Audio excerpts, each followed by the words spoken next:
In the second video about the hero's journey, I now want to talk about what's the role of coaching when it comes to using this construct in leadership. And just as a review, you can watch the previous video, but here's the short version. The hero's journey is, we talked about starting in the village, which represented safety, comfort, familiarity, control, and basically the status quo. Something pushes us out of the village or calls us out of the village, if you will. So it's a business challenge, a change in the market, change in personnel, whatever, or even just a new sense of where the business or you would need to go. And we basically begin this journey of exploration to destinations unknown.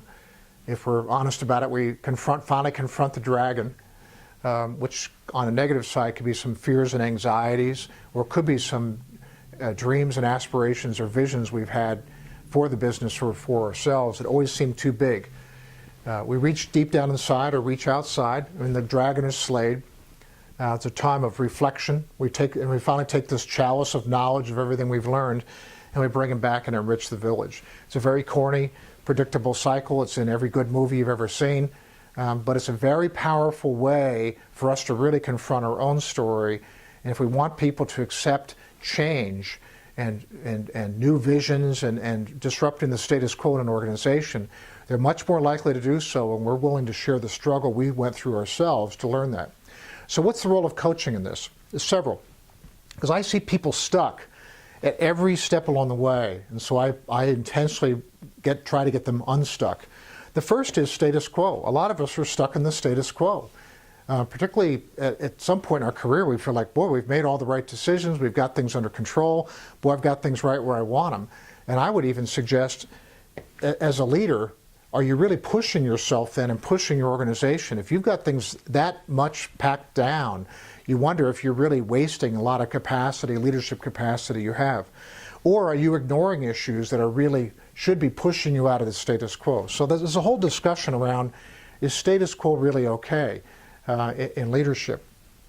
Again, something pushing or pulling you out of there, we begin this process, this journey. You know, I said the destination unknown. This is a real struggle for people, and I fully understand why. So a lot of successful people say, no, I've set a goal, my 5 or 10 year goal for myself or for the business, and I'm moving ahead. You know, we like to know where we're going because it gives us that sense of control and purpose and maybe focus.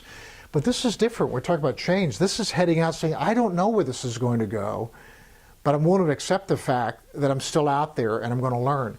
From a coaching standpoint, that's my job is actually to slow people down so they don't cut this off and say, I think I know what I want to do now, and let's cut this out, or I'm just going to choose option A or B. I really want to kind of slow this down and keep their eyes open, keep the big end of the funnel, if you will, open to what else could go on out there, because more often than not, growth comes in more than just one option. The dragon, I have clients usually come to me sometimes, they've already confronted the dragon or they're staring at the dragon, good or bad. But the issue here is to help draw out of people, you know, capabilities or perspectives or depth that they may not have ever called on before or had to use before. Sometimes we're much more capable than we realize in slaying the dragon, or sometimes the dragon is bigger than we really imagine, or is smaller than we imagine. So some of that is to get this stuff sized properly and really look at what this issue really is and how to conquer it.